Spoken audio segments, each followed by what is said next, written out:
ভোটের মাঠের খবর জানতে নারায়ণগঞ্জে যেতে চাই। নারায়ণগঞ্জে তারেক রহমানের আগমন উপলক্ষে নেওয়া হয়েছে বিশেষ প্রস্তুতি।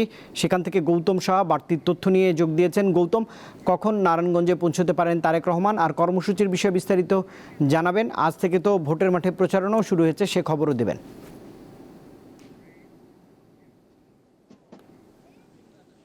নারায়ণগঞ্জের ২৫০০ এই জায়গাটিতেই আজ রাতে কিন্তু বিএনপির চেয়ারপারসন তারেক রহমান তিনি এখানে আসবেন এবং সেই বিষয়কে কেন্দ্র করে নারায়ণগঞ্জে কিন্তু ব্যাপক প্রস্তুতি নিয়েছে বলে জানিয়েছেন জেলা বিএনপির যারা রয়েছেন।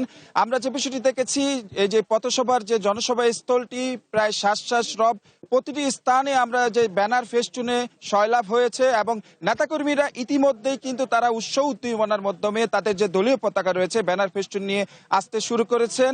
বিভিন্ন বয়সের মানুষও কিন্তু এখানে আসছেন এবং আমরা যে বিষয়টি দেখেছি, বিএনপি, ছাত্রদল, যুবদল, স্বেচ্ছাসেবক দল সহ বিভিন্ন অঙ্গ সংগঠনের নেতাকর্মীরা ইতিমধ্যেই তারা কিন্তু আসছেন।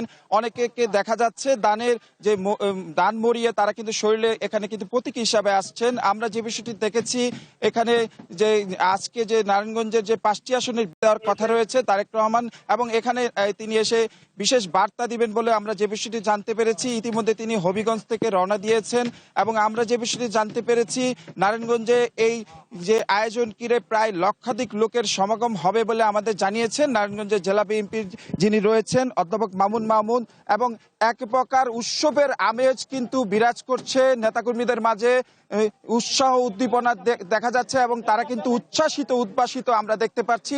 এবং ইতিমধ্যে কিন্তু জেলা বিএনপির যারা রয়েছেন অধ্যাপক মামুন মামুনের নেতৃত্বে ব্যাপক সংখ্যক নেতাকর্মী কিন্তু এখানে কিন্তু সমাবেশের স্থলে আসছেন এবং তারা কিন্তু এখানে বিশেষভাবে স্লোগান দিচ্ছেন, আমরা এই বিষয়টি দেখতে পাচ্ছি। এবং সেই সাথে মঞ্চ কিন্তু তৈরি হয়েছে, ব্যাপক নিরাপত্তা ব্যবস্থা কিন্তু পক্ষ থেকে দেওয়া হয়েছে এবং উৎসাহ উদ্দীপনার মধ্যে দিয়ে যে শ্বাস রব পালন করছেন এবং এক পলক তারেক রহমানকে দেখার অপেক্ষায় রয়েছেন বিএনপির হাজার হাজার নেতাকর্মীরা।